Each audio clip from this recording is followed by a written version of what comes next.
All right, I think we are live.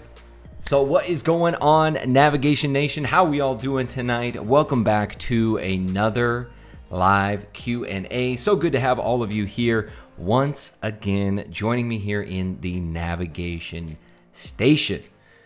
So who do we got coming into this live chat here? We've got PokéKid92, Larazo, we've got Eric, Connor, Vincent, Smitty. What is going on, everybody? So good to have you guys here. It's looking like the stream is a little bright in here, if I do say so myself. But hey, it is what it is. So, guys, as you saw by the title of the stream, the final live Q&A. Is this really the final live Q&A? Well, yes and no. But we're going to get to that here soon. We're going to get into exactly what that means. But let's go ahead and jump into some Q&As. Maybe about halfway through, we'll go ahead and jump into what exactly I'm talking about when I'm calling it the final live Q&A. Now, as you guys know, a couple of big announcements today as well. Pokemon Presents, we've got new games coming out for Sinnoh. Now, this is something that I thought for sure they're going to be doing, and sure enough, we've got some Sinnoh remakes here. Diamond and Pearl remakes, Brilliant Diamond, Shining Pearl, which I'm sure you guys will have some questions about that. Not all card related, but I am excited to get into that as well.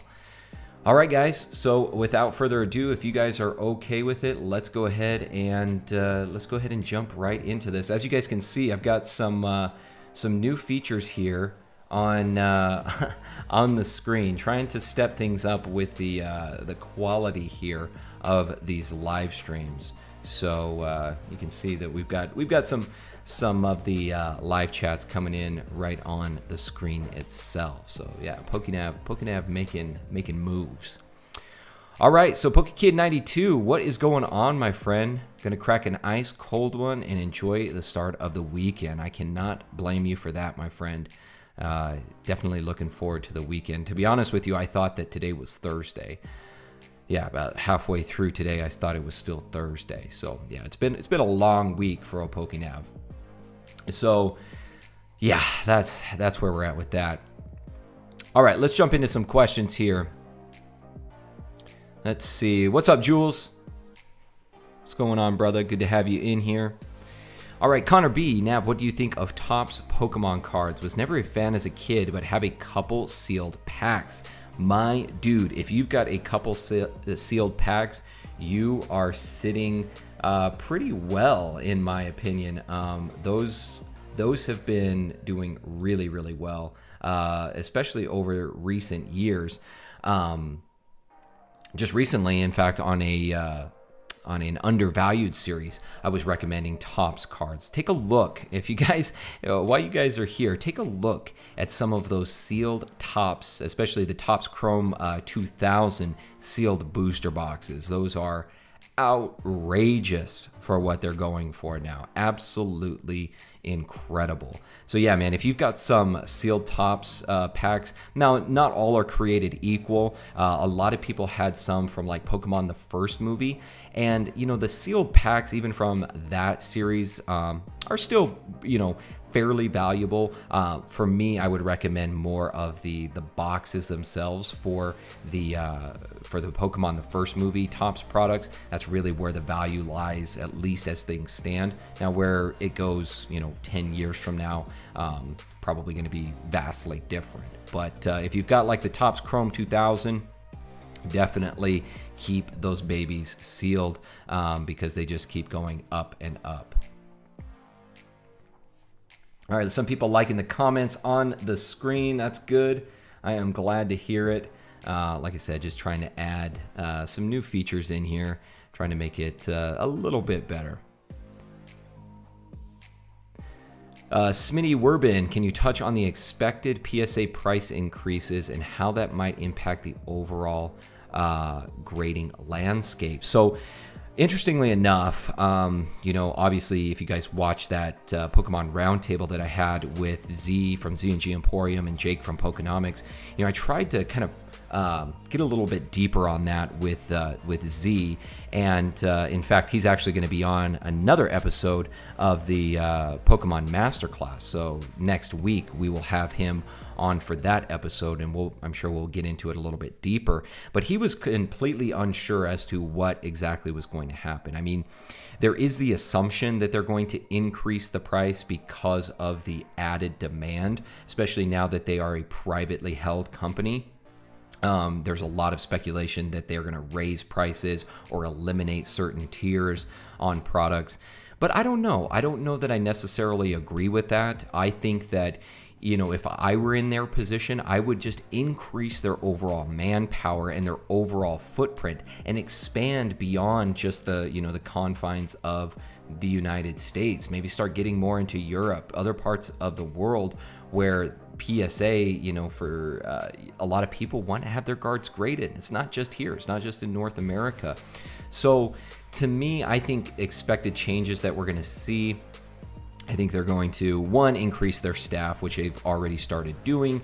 I think that they're also going to increase the amount of locations that they have, at least in the United States. I could see them putting, locations in major cities so that you can just walk in and have your cards graded, and then, just pay the extra premium to have your cards graded the same day. And so that they can churn through those cards a lot faster rather than, getting a huge amount in from, submissions, bulk submissions, and then just getting backlogged. But those are just my sentiments. I have no idea. I think that if they do increase the prices on it, do I think it's necessarily going to hurt them? No, I really don't. I think that even if, they go from, just economy of like, $20, up to $30 a card or something like that, people are still going to submit. I think just as many people are going to submit into PSA. So I don't think that will really deter it that much, but it's to be seen. We will see exactly what they have in store for us. Luckily, I was so thankful that I was able to get my submission in with Graded Gem right before they closed for new submissions. So I was definitely thankful for that. So I hit it just at the right time. But we will see, man. We will see what happens.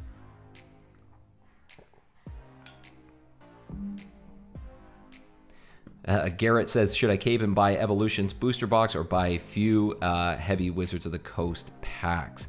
Probably going to be better off in the long run with those heavy Wizards of the Coast packs, in my opinion.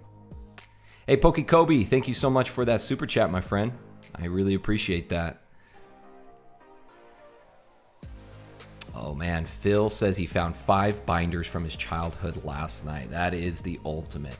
I think other than finding a storage unit full to the hilt, that's probably the next best dream that we all have for Pokemon cards.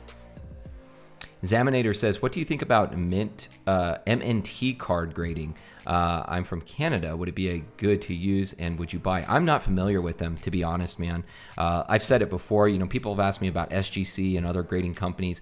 To be honest, I'm really only familiar with PSA, with Beckett, and with CGC, and I have not looked outside of that. Maybe I should expand my horizon and start looking at others, but I don't want to try to give any recommendation on something that I'm not familiar with. So, if anyone out there in the live chat, if you guys can help out Zaminator, if you guys have experience with MNT, then be sure to let him know. Jake from Pallettown, welcome in, my friend. Good to have you here from start to finish. Matt Garrett, do you think Hidden Fates ETBs at $150 still a good investment long term? Yeah, long term, I think so. I think even if you're paying a premium now, I think those ETBs for Hidden Fates, you're going to make your money back plus a lot more in the long run. So $150 right now, even though it's trading at a premium, I still think that I think it's still a good buy long term. But long term, make sure you're holding it for at least 5 years. Leo B, thanks for that super chat, man. What moves do you recommend making before the big 25th anniversary tomorrow? Products to snatch now so you don't regret later. Thanks for all you do. So we had this conversation to a certain degree with Z&G and PokéNav. That's really the big question that I brought to both of them is what impact do you think that the 25th anniversary and more specifically the Logan Paul box break is going to have on the overall market? Just kind of giving you a little bit of a summary. Jake, he really thinks that the prices that we're seeing are already priced into the market. So people have already calculated into the overall pricing the Logan Paul box break, the 25th anniversary, all of these kind of really hyped events. So the prices that we're seeing right now reflect that.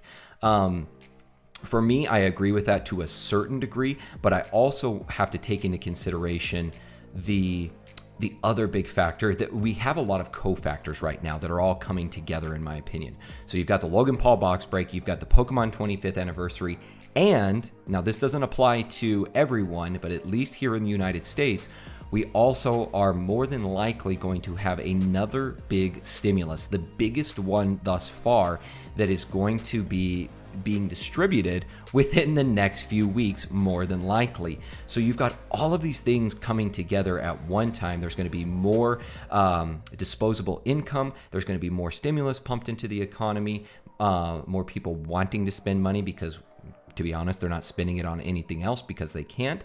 And then you've got on top of that the hype of Logan Paul, the hype of the 25th anniversary. So to me, in my opinion, in a nutshell, I think we're still going to see prices make a pretty dramatic move once it's all of these things culminate together. So the things that I would recommend taking a look at, personally, I would take a look at other base set-esque type of sets. So obviously he's opening up first edition base set, but I was also, now again, these are going to be out of the price range for a lot of people. But, that could be booster packs, that could be theme decks, that could be graded cards, raw cards, anything dealing with base set, first edition, shadowless, unlimited, Japanese, evolutions, and CP6. Those are all things that I would recommend taking a look at because I think that's where a lot of eyes are going to turn to as more people enter the hobby, as more people realize, hey, it's Pokemon's 25th anniversary, and they start looking back in history. They start looking back at trying to get cards from their childhood or cards like evolutions or CP6 that remind them of those cards from their childhood. So that's one thing that I would take a look at. I would also take a look at 20th anniversary milestone products. Generations, I think, would be another big one to take a look at. Anything that was commemorative or that was released around the 20th anniversary, I think those are also going to do really well after, Pokemon's, big day, after their big 25th anniversary. So those are all things that I would take a look at. Really outside of that, trying to get more specific into like graded cards, things like that. I think those will all start to trend over the course of this year. Things like trophy cards, victory medal cards, things like that. Those will become more noticeable as we move through the latter half of the year, as more people, again, become more knowledgeable. Just get a better idea of the vastness of the hobby as a whole. So I think that still has some time, but I think it's, those very, not necessarily common, but more well-known type of products and commemorative type of products that we're probably going to see the price increase initially. But again, that's just my opinion.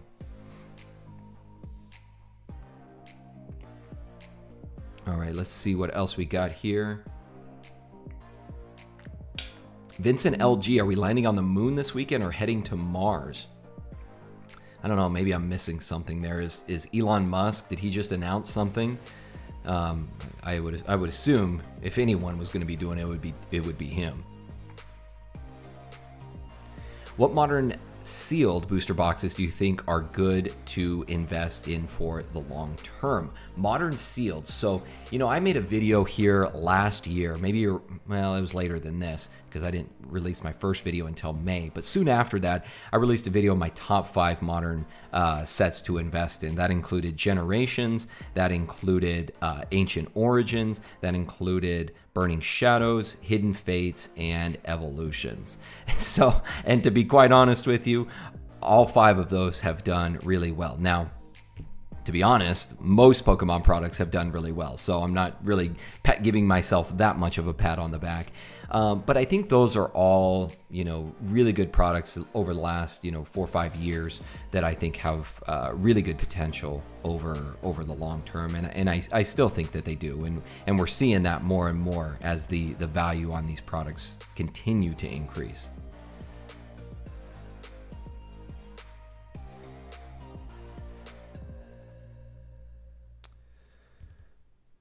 Do you think XY booster boxes will continue to increase over the next 5 years? Personally, I do so. I don't know that they'll continue at the same rate as what we've been seeing. They'll probably see a dip at some point, but I think overall, if you look at that, that kind of graph, if you're looking at year-over-year return, I think you're still going to see, healthy year-over-year returns with XY evolutions, and you'll probably see a spike probably every 5 years as we hit another milestone in Pokemon's history. 30th anniversary, 35th anniversary is probably when you'll see spikes in those particular products.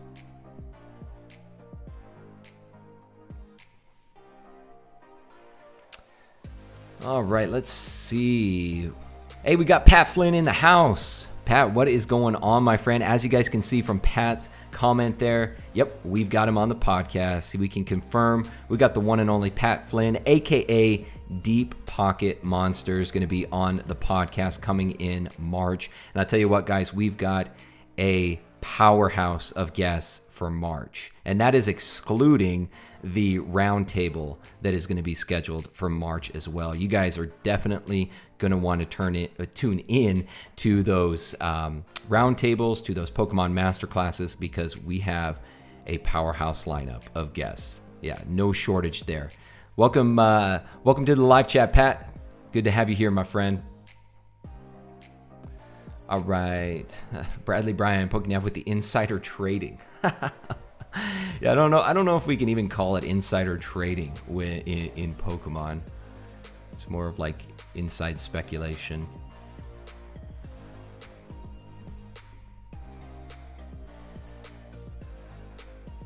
All right, let's see.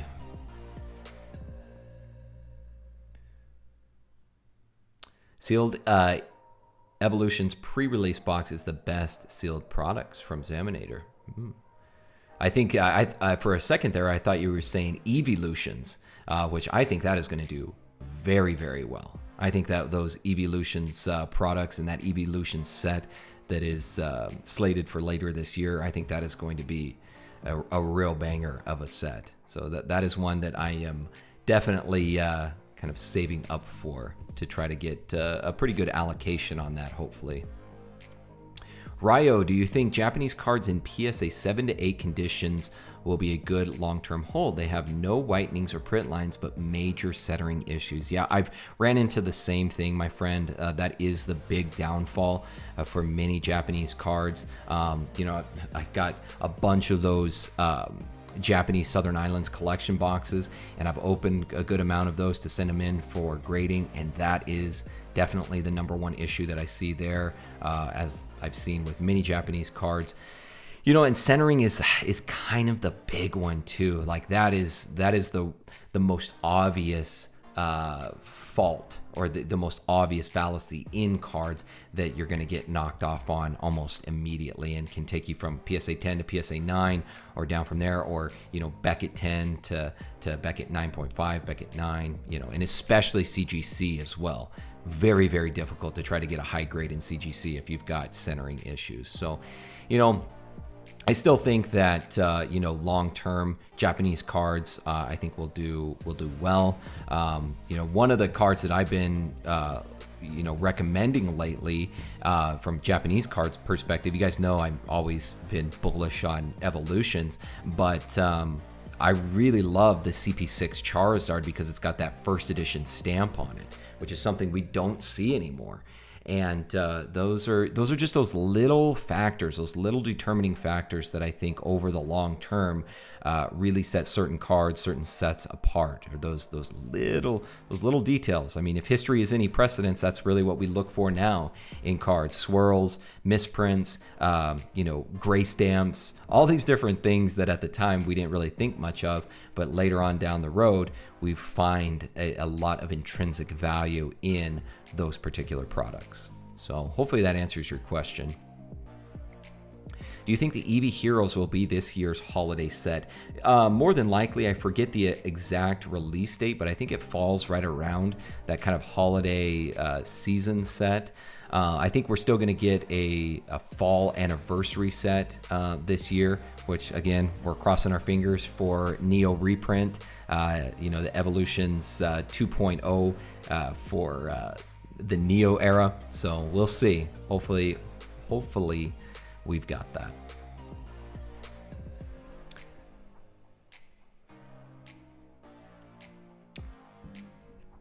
Oh, W Ride Along. Good question, my friend. Are you buying gold cards? Do you have gold cards? So I have really been looking into these gold cards, and I was so close to buying. It was a Vaporeon from Power Keepers. It was a CGC9. And guys, if you have looked out on the open market, there are not many CGC9s out there. That is almost, in my opinion, a very, very strong candidate for a PSA 10. And it was going for about $600. And I was debating it back and forth. And because the difference from a CGC9, $600 to a PSA 10 in that card goes from about $600 up to like $1,600. So it's a pretty big difference there, about $1,000 difference. And I was going back and forth on it, and I said, well, I'm just going to kind of see where it's at, and then maybe I'll put a bid in for it. Put in a bid. I think at the time, put in a bid for, it was like, at the time, I think it was $525, and somebody outbid me, and I was like, I don't know, I don't know if I put it in again. Anyways, long story short, didn't get it. It ended up selling at $600, and again, I think had I got that card, I would have sent it into PSA, because I feel really, really strong that would have come back in a PSA 10, and that would have been a fantastic card. I mean, a lot of those Gold Star cards, even in PSA 7, PSA 8, are still quite valuable. So yeah, you live and you learn, unfortunately. All right, Scott Phillips, what's the best investment for Wizards of the Coast stuff? Picked up some sealed Jungle and Fossil boosters today. Can you see these kind of sets taking a rise soon? So typically with the booster packs, I've kind of referred to them as like the bonds or the bond funds of the Pokemon world. And they're nice in the sense that they don't increase in value very quickly. But if you see like the booster box, Jungle or Fossil, if you saw the booster box starting to take a hit and starting to fall in value, the booster packs themselves, you don't see much fluctuation there. So again, I always try to use an analogy from the financial markets, and I kind of see booster packs, especially vintage booster packs, as kind of the bonds or the bond funds. So long term, if you're looking for a little bit more conservative approach, you're looking for something to hold for the long term and to have a steady increase in value and not fluctuate a whole lot, that's where I think Jungle, Fossil, booster packs are probably a good investment for you.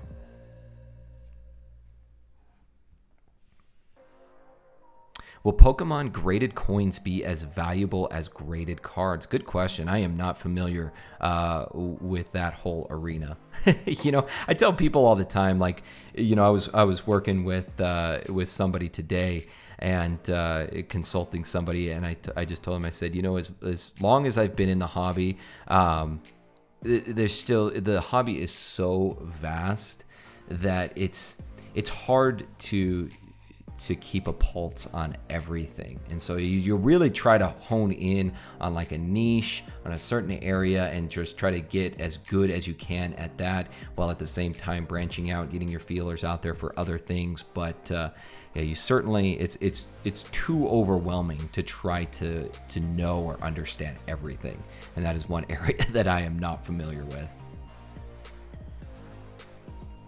Yeah, you know what, guys? Silver Patriot making a good point here, guys. We got 97 people here in this live Q&A. We only got 36 likes. You guys saw it right up there at the top. You guys got to double slap that like and subscribe button if you're not subscribed already.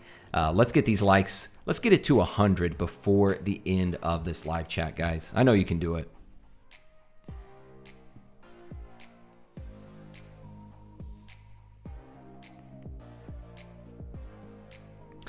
Here we go. Daniel Lombardo, what are your thoughts on Shining Gyarados and Shining Magikarp's growth prospects given the Shining craze and given it was the first English Shining card? I mean, those have already, they have so much hype around them. They're beautiful cards, and like you said, they were the first Shinings to be introduced. I actually have a Shining Gyarados that is out with PSA right now in my recent graded gem submission. So crossing my fingers that we'll get a good one on that. My prediction is a PSA 9 on that one. Now it's a Shining Gyarados Neo Revelation. Now it's unlimited. It's not first edition, unfortunately, but even unlimited is seeing a really, really good price increase. So like you said, man, I think you said it best. With as Shining Pokemon become more and more popular, what are people going to say? Well, I wonder what the first Shining Pokemon to be released was. Well, there you go. There you have it. That's a good hallmark, in my opinion.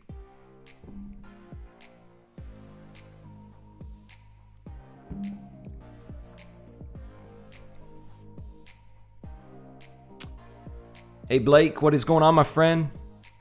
What are the best potential sleepers for PWCC? You know, that's a good question. Haven't been keeping close tabs on the PWCC auctions recently. Let's see what's going on out there. I know that there was they had a lot of Charizards last I checked. A lot of sports cards. Let's see.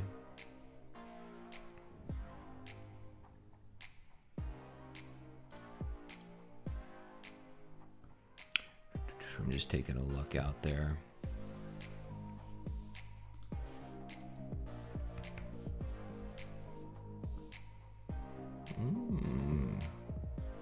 Looks like we got some evolutions. We got some Flash Fire in there. Let me go ahead and bring you guys in. So let's see what we got going on. So we got, like I said, evolutions, Flash Fire, evolutions. We got that PSA 6 Charizard. Charmander. Got base set Blastoise, PSA 6. I actually got a couple Blastoise out as well, probably around that condition in base set. Ooh, EX Deoxys, Rayquaza. Ooh, CD promo here. We got a signed Mitsuhiro Arita. Wow. That's pretty cool.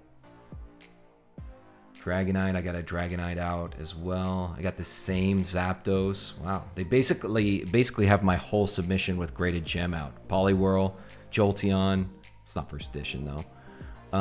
Let's see. Game Boy Lugia, that's cool.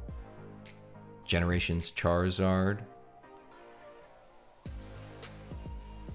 Very cool. Shadowless Venusaur. And New Revelation Suicune. This one is looking really good right here. First edition. That one you're probably going to see. That's probably where you're going to see the highest bid, in my opinion.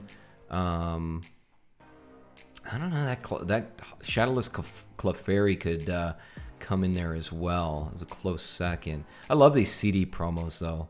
Those are so cool. Rayquaza, you know, that could be a sleeper as well. Yeah, I'm thinking probably the Rayquaza, the Clefairy, and that Suicune. Those are just my guess. So we will see. We'll see what actually happens with that. But really cool. All coming up, PWCC auctions.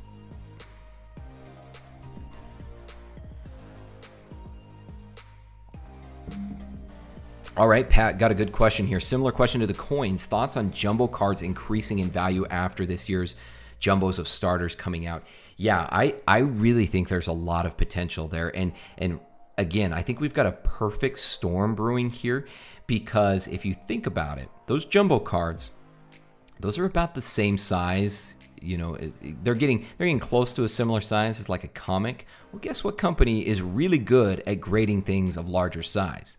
That's CGC. Now that may be something. If CGC has a really nice label for those jumbo cards, you're getting those back faster. They're getting more of those out onto the open market. That is an area where I could really see CGC start to take that next step in trumping at some point PSA, because I think that those jumbo cards will be something that people are seeking. And I think CGC is probably in the best position there to have the best product or the best slab available for those jumbo cards. So yeah, really good question. I'm keeping my eye out on those, and I think that CGC is definitely at the forefront of having the best slabs. So we will see. Thanks for that question, Pat. All right, guys. So we have reached bottom of the hour. So what I want to do here is I want to go ahead and give you guys a little bit of insight what I'm talking about tonight. So as you saw by the title, the final live Pokemon card Q&A. As I said before, is it really the final? Yes and no. So you guys have probably heard me talk about it in one of the previous live Q&As, in that there's a lot that is going on right now. So with the addition of podcasts, the website, guys, going live tomorrow. I'm going to be going live tomorrow at 6 p.m. So right after Post Malone, right before Logan Paul, mashed it right in there. I'm going to be going live, and I'm going to be announcing the official launch of the website tomorrow. I'm going to have my good friends, hopefully, Jules from Collecting with Jules and Jordan from PokéFuel. They're going to be joining me in tomorrow night. We're going to be announcing the website, going through all of that good stuff. But with that being said, more of a workload there. Plus, we're going to be doing box breaks. Long story short, I've got a lot of things that are going to be on my plate moving forward. And with the live Q&As, I love these. I love connecting with you guys.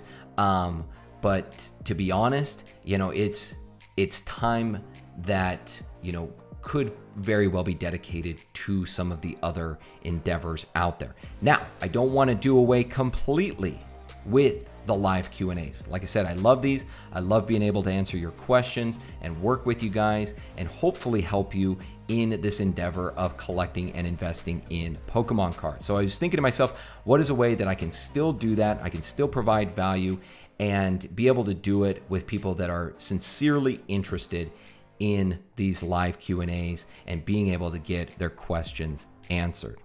So here is what I came up with, guys.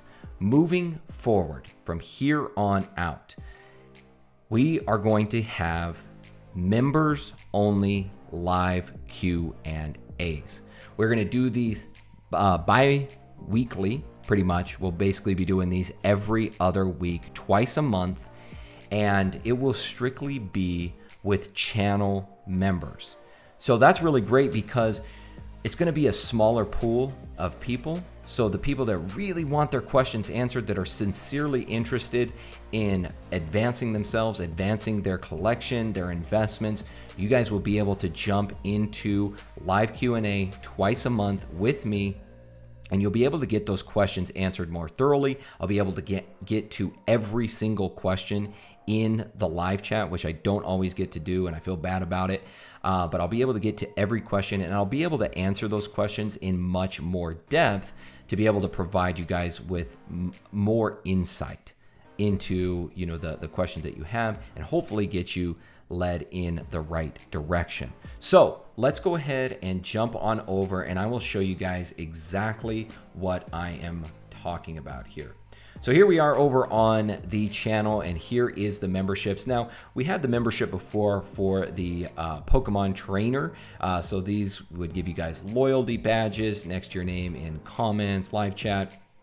You get the custom emojis, the double slap, and the thunder punch to use, and then the members only community posts. And we've had quite a few people that have signed up for that membership.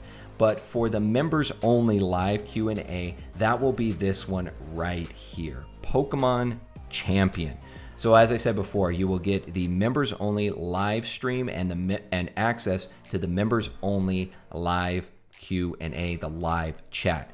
Now, as I said, it'll be a smaller pool of people. I'll be able to answer questions much more thoroughly and be able to work with people who really, really want to advance themselves, their collection, and their investments. And then on top of that, guys, you don't see it here, but I am also adding a weekly send out, or, you know, just kind of a weekly newsletter, if you will. It'll mainly just be sent to you guys through the members page on the channel, but I'll be sending you guys deals that I'm seeing out on the open market. I'll be sending you guys cards that I think are a good value or that are undervalued. I'll be sending that all to channel members so that you guys are kind of getting, you know, kind of a little bit of that insider knowledge of things that I'm seeing, things that I'm hearing from other members of the community, other big name collectors, big name investors. I'll be sending that information over to channel members as well, so that you guys have that same kind of information. So something to consider here, guys.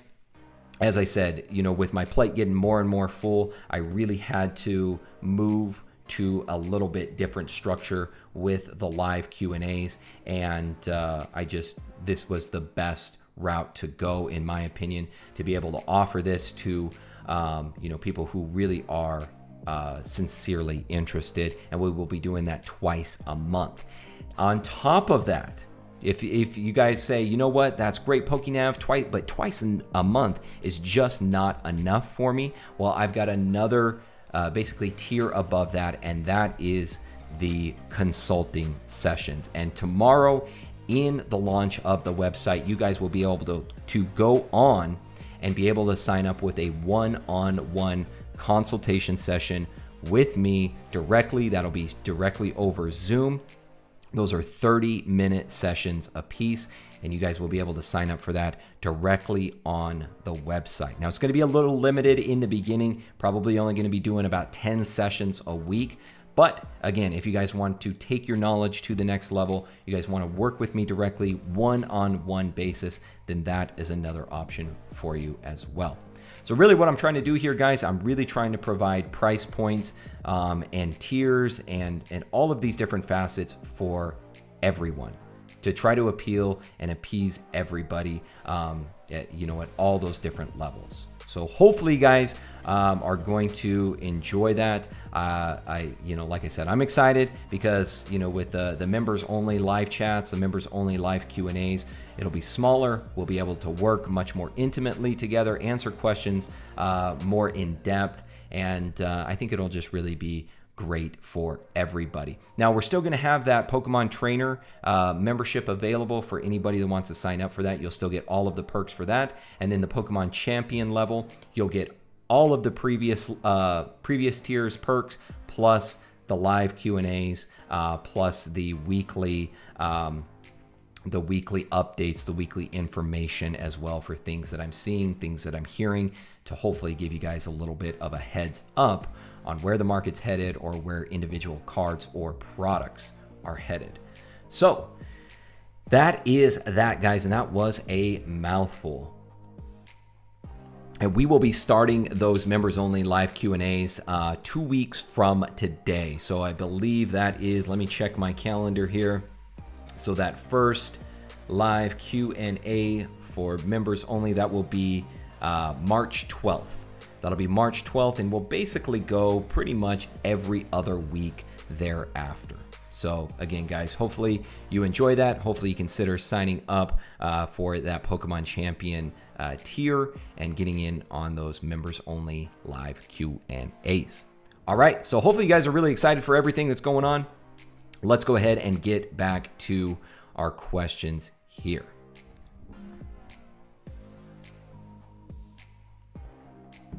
So let's see. I'm trying to go back, make sure I didn't miss a whole lot. Stuff that was never reprinted from Evolutions like Mew, first edition, third edition, fourth place card, 2016 Pikachu League, XY202, and the staff version, Charmander, Toys R Us. Would you agree it's good? Yeah, definitely. I was talking about those Toys R Us promo cards in another undervalued series, and they've done quite well. I mean, it's not a huge increase in value that we've seen from them, but over the course of time, I think there's a lot of potential there. And all of the other cards that you mentioned there, I think that those are also right up there. I forgot to change the emoji for the members. So you guys are getting a zombie up in that corner. So yeah, that's interesting. Oh boy, yeah. Still learning here, guys. Still learning. So hopefully all of you that are signing up for that membership, thank you so much, by the way. And I promise to get that emoji change for people who sign up for memberships in the future. Oh man. So yeah, hopefully you guys enjoyed the zombie. I just recently switched over from OBS Studio to Streamlabs, so still learning a few things here in Streamlabs. Yeah, Ratchet agrees. CP6 Zard for sure. Let's see here.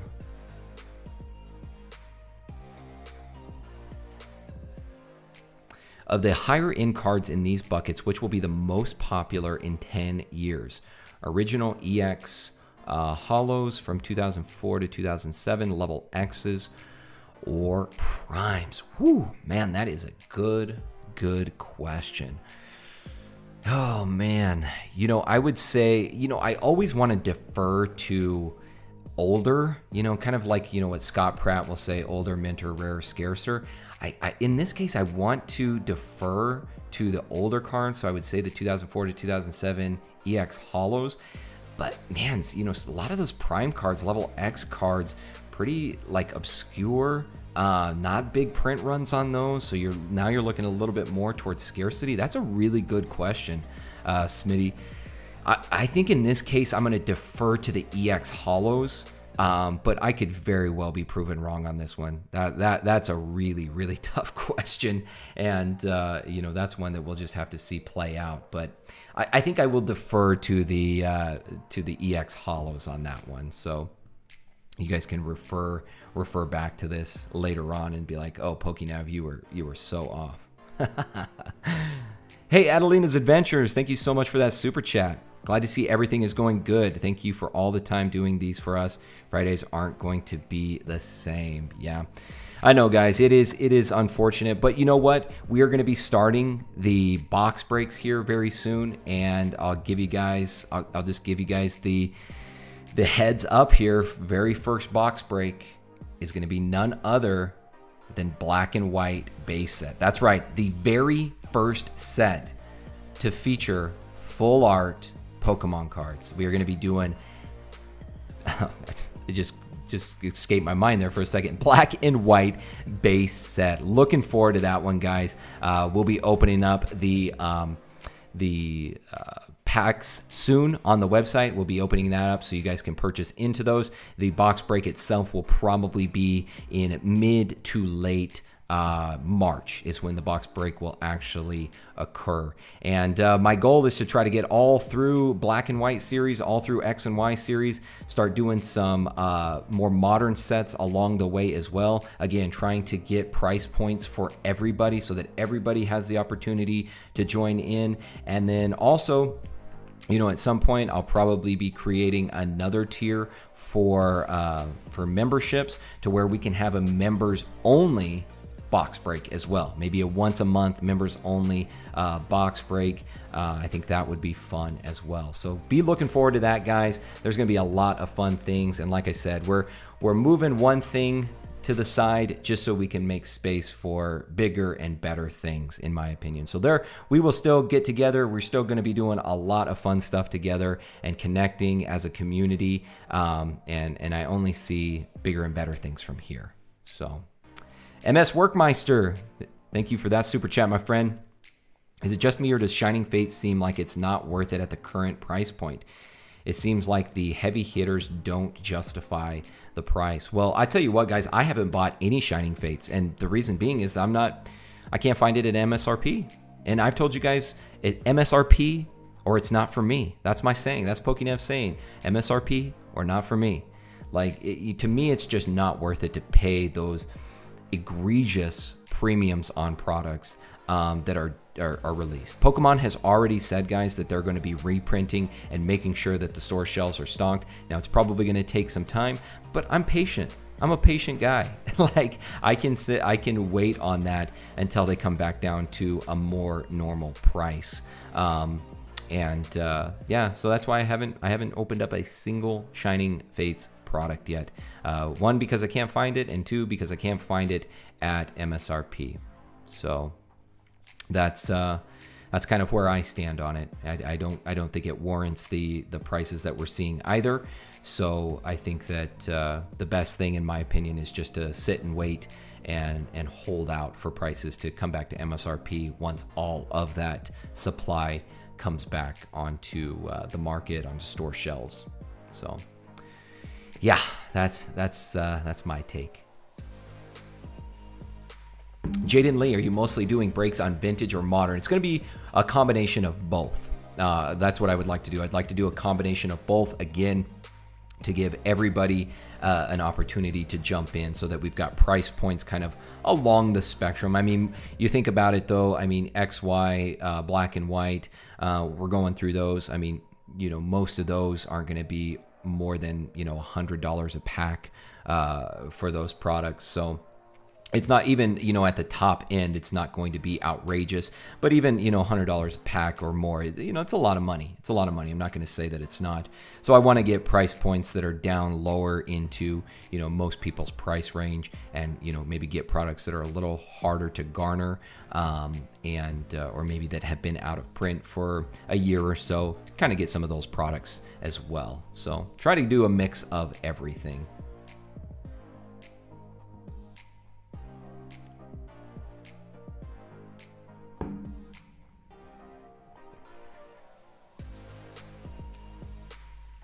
All right, so what is the cost? People are asking the cost for the membership. So the Pokemon Trainer is $3.99 a month, and then the Pokemon Champion, if you want to get into the members only live Q&As, that is $9.99 per month. So, and don't think that all that goes to me, guys. Most of that is honestly going to go right back into the channel, which, speaking of that, a lot of the previous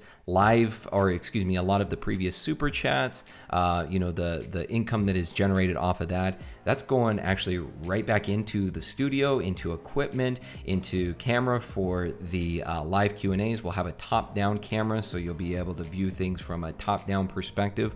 A lot of that is just going right back into the channel. So, just kind of maybe put your minds at ease, or maybe understand where those funds go.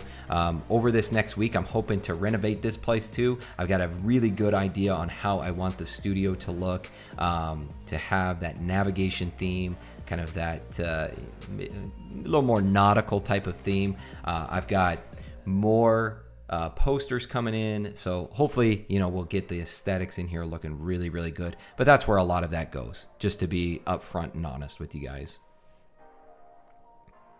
Jaden Lee, what's the price for the consultation? So as I said before, it is 30 minutes, and that will be at $50 per session. So those will all open up tomorrow, and those will be directly through Zoom. And like I said, it's going to be pretty limited in the beginning. There's only going to be about 10 sessions per week, so those could book up pretty fast. and then, you know, as we see where things go, as we see where my schedule goes, my availability, then I may open that up even more to add more sessions on a weekly basis. But we'll just kind of have to see where things go along. I certainly don't want to get overloaded, and I want to provide you guys with the best content that I can first and foremost, and then, you know, everything beyond that kind of just fits in to that schedule. And also, you know, family and my businesses and my job and all of these other things. It's got to fit into that as well. All right, guys, let's jump into some more questions here. We got about 10 minutes left or so in this live Q&A, and it's pretty sad, honestly. It's kind of sad to maybe think that I won't see some people, you know, moving forward that come in here. But like I said, we've got a lot of other things for you guys to jump in on and build this community around. All right, Shining Fates or 25th anniversary products, what's better investment right now? I'm going to say 25th anniversary products. Shining Fates is great. Not going to buy it if it's not at MSRP because it's a brand new set. So if it were me, I would hold out my funds for 25th anniversary products later this year. I really think that Evolution set is probably going to be much bigger than Shining Fates, in my opinion. So I was looking at some of the artwork on those for the booster boxes for the Evolution sets in Japan. Oh my gosh. Now, even if you just wanted to have that as a collector's piece, I think that would be fantastic. The artwork is beautiful. I think those would look really, really good on just your shelf, you know, in your studio, in your home. Just that alone is probably worth the price tag. What do I think about Hidden Fates tins? Got a few of them back here. You know, they've been reprinting them again long term. I think that they will. I think that they will have a good value over the long term. We're still within, you know, that rotation of Hidden Fates competitively. So I think that we'll probably continue to still see them being released. But 5 years from now, 10 years from now, I think they're going to be a good long-term investment. What are my thoughts on the Sinnoh remakes? I am super excited, man. I am super excited to see that. That was one of my more favorite generations of Pokemon, especially with the games. I love the Sinnoh region, Diamond and Pearl. I'm really excited to see that. So I'm sure I will be picking up those games. I guess I'm gonna have to get a Switch though. Yeah, it is what it is. All right, let's see. I have a set of Topps Chrome Series 1 and a Sparkle Pikachu, but it is in a binder. Should I sell card by card, keep it as a collection, or send them to be graded? I would send them to be graded, personally. I would send those to get graded. You know, you're always going to garner a higher premium off of graded cards, and then you can always sell them as a set if you wanted to, and increase your premium even more. Hey, Bradley Bryan, thank you so much for that super chat, my friend. Truly, truly appreciate that.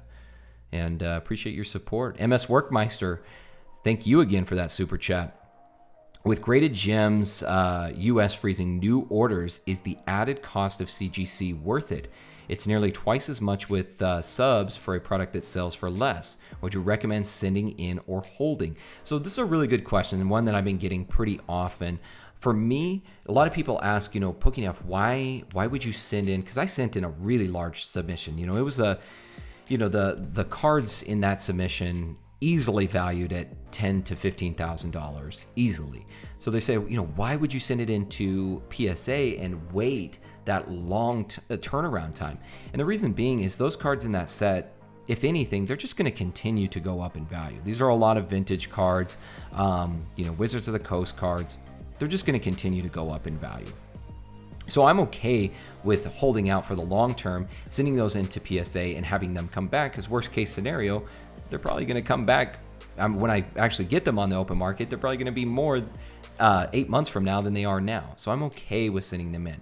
Now with CGC, if more of your philosophy or more of your strategy is to try to flip cards more quickly, and especially like modern, ultra modern cards, that's actually a company that I would consider going with. You know, vintage cards, you're okay, I think, with sending those into PSA, waiting the long turnaround time, because a lot of that, it's not going anywhere. Whereas modern and ultra modern, you're going to see fluctuations on that pretty dramatically. So if you're wanting to take advantage of higher prices or peak prices, you probably would be better off going with CGC in that case, even if you are going to be paying a little bit higher premium. You'll be able to get those cards back onto the market faster and take advantage of those peaks in prices. So hopefully that gives you a good idea. That's kind of my thinking behind it in going with CGC over PSA. Those are really the determining factors that would have me go with one or the other.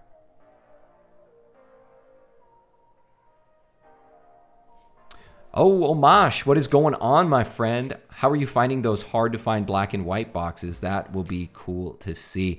Yeah, just honestly, just putting the feelers out there. Facebook groups, different sites. I'm always browsing TCG Player. I'm always browsing DA Card World. I'm always browsing eBay. Just as many different sources as I can. So yeah, I'm hoping that we can get through all black and white era booster boxes. I think that would be a great goal to hit on the channel.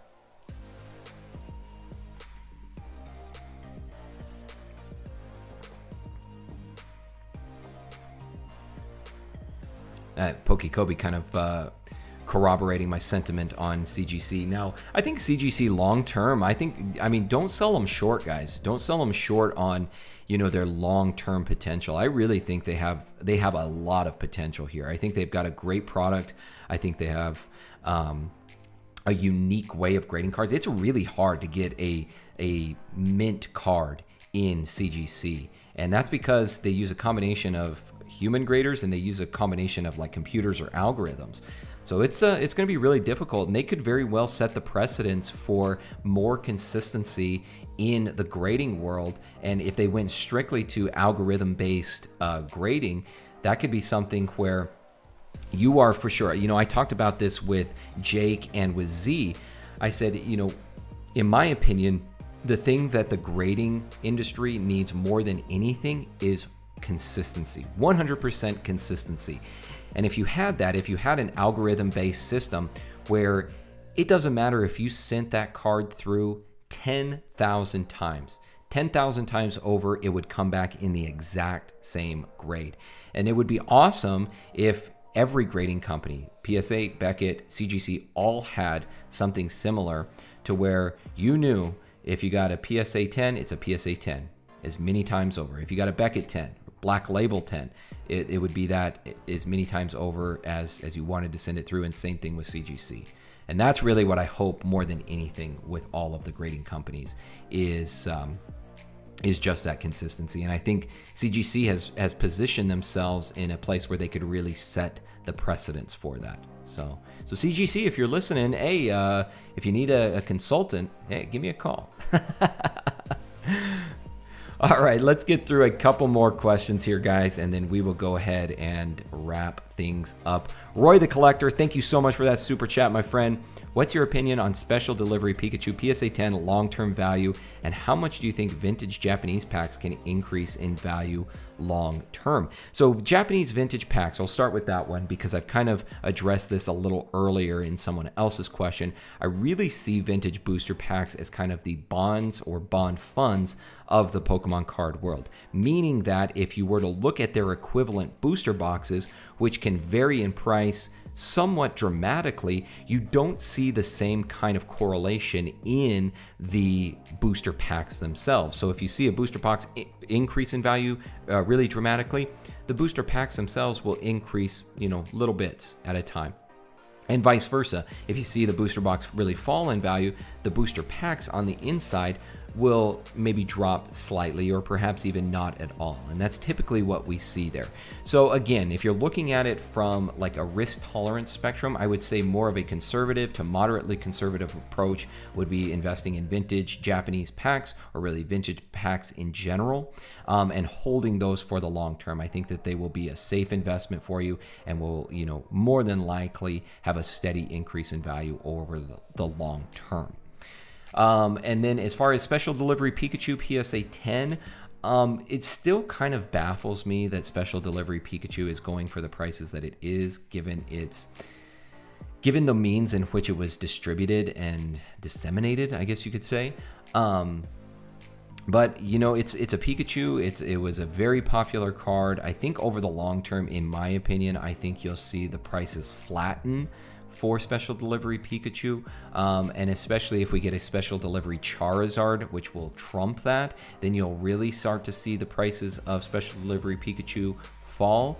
But these are all, you know, merely speculations. So in the grand scheme, it's really going to be, you know, the popularity of those cards, and also not just from the sentimental aspect, but also from the strictly analytical side, where how many of these, or numerical side I should say, is how many of these are really coming back in PSA 10s. What are the pop reports on these special delivery Pikachus? How many of them are out there? What is the demand going to be at, you know, 5-10 years from now? If the demand is high enough, then the market can absorb those cards more efficiently, and you'll see prices remain the same, or you'll see them continue to go up. So those are all the determining factors. But I think personally, especially if we see special delivery Charizard released, I think you'll see those cards flatten or even go down, and I think over the long term they'll probably stay relatively stagnant, in my opinion. Okay, guys, we're going to get to one more question here, and then we will go ahead and wrap up this final live Q&A. But as you guys know, it's not the final one. If you guys want to continue, then by all means, consider that membership. Join in with us on a members-only live Q&A twice a month moving forward. All right, so let's see here. Last question of the night. We'll go with Glitch Zone here. What do you think about local grading services? We have a brand new one in Germany, very similar to BGS, and I want to give it a shot because of the short waiting period.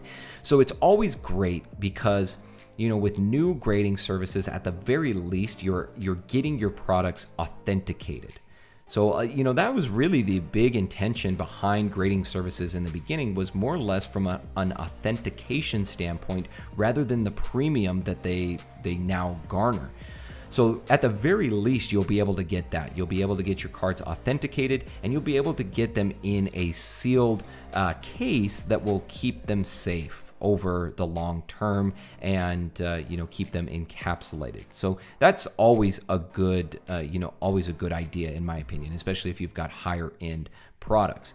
And then you can also kind of get in on the ground floor if there's, you know, if a particular grading service really starts to take off, if it becomes the next you know, PSA, if it becomes the next Beckett, then you really are at the forefront. It's kind of like investing in a startup in some ways. You've really positioned yourself very, very well in that regard. So I don't think there's any downside to it, and you can always cross grade in the future. If you know, if at some point you're like, man, my cards just really aren't gaining value because of the grading service that I went through, you can always cross grade. You can always break it open, and you can always have it graded with somebody else. And in the meantime, you've kept your card in a very safe case. So to me, I don't think that there's any downfall to it, in my opinion. So I don't think you can go wrong in getting your cards encapsulated, authenticated, and overall giving them a grade. So, all right, guys, I think that is going to do it for tonight. Again, I want to thank all of you from the bottom of my heart. I want to thank all of you for your tremendous, tremendous support. I am really excited, guys. I am truly excited to see where this channel goes. I'm truly excited to see it grow, and to see how many people we add to the Navigation Nation. You guys, but all of you, you know, the people especially that have been here from the very beginning, huge shout out to you. You guys, you know, took a chance on the channel. You gave it a shot from the very beginning. I'm not getting choked up, I promise. But you guys gave it a chance from the very beginning, and I truly want to thank you guys as well, you early subscribers, and anyone that has subscribed recently. Thank you from the bottom of my heart. I promise you guys I'm going to do my absolute best to provide the best content that I can moving forward, and just to give you guys my all here on the channel. I promise you that from the bottom of my heart, and thank you once again. All right, guys, so that is going to do it for this live Q&A. I will see all of you that sign up for that membership. I will see you next time in that live Q&A. Other than that, guys, I will see you all next time. My name is PokéNav. I'm here to help you navigate the world of Pokemon.